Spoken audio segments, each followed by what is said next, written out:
Welcome back to the channel. Glad to see you came back. Hopefully you will subscribe to the channel, and also you will turn around and click the bell icon so we can get this out to as many people as possible.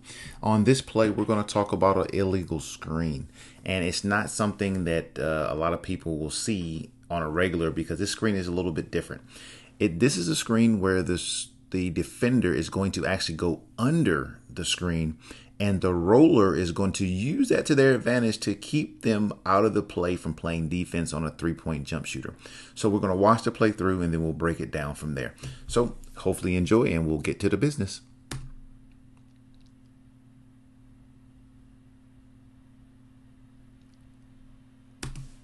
Okay, so let's go back to when the ball comes across the half court line, because it starts early with our slot official.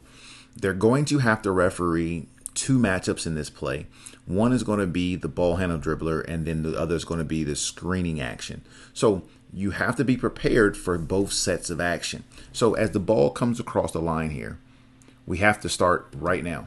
We have to know what potentially can happen. So in today's game, we know that screen and roll is a very prominent part of the game. So you got to almost anticipate this setup. They have a 1-4 setup. So the 1 being the point guard, and the 4 setup is going to be across here, some kind of action to get a shooter in the corner, whatever it may be. But this is a 1-4 cross action. So in this case, we know that since this is their big, in this case, they're probably going to set an on-ball screen. So we have to be ready for that. It's usually going to have somewhere around the top of the key elbow three-point line area, just for spacing purposes. So let's play it out. So as the slot official right here, we see that this is our screener.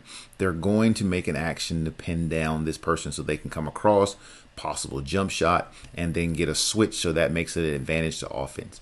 But what happens is the defender in this possession doesn't go over the screen, which would allow for a natural switch. So in this case, the offensive person setting the screen is good.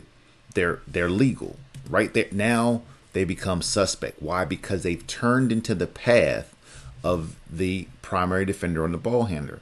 Now, if there's no contact here, we have nothing.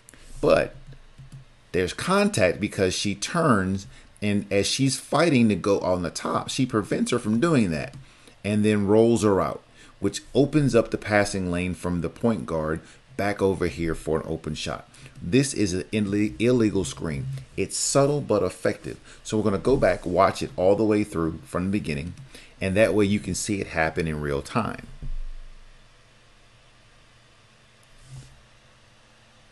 Now, a lot of people would say, hey, that's possibly not a lot of contact, but it doesn't have to have a lot of contact to be effective. It has to be effective to the point of what it's trying to do. What is it trying to do? It's trying to allow the person with the ball time to make a decision on the play and or put someone in position to be successful to score. So in this case, yes, it is subtle, but it is a very effective play because now you have 2 defenders who are out of the play, and you have potentially 2 to 3 the possible roller here to the basket and or jump shooter who can use this screen effectively to turn around and score points. So in this case, this screen is illegal. The referee in this case gets it correct, and we turn around and we move on to the next play. Want to thank you for coming to the channel. Thank you for being a part of it. Please pass it on, subscribe, bell icon, comments to see anything you might like, anything you might not like, and we'll go from there. Hopefully you have a great evening. Thanks for coming by.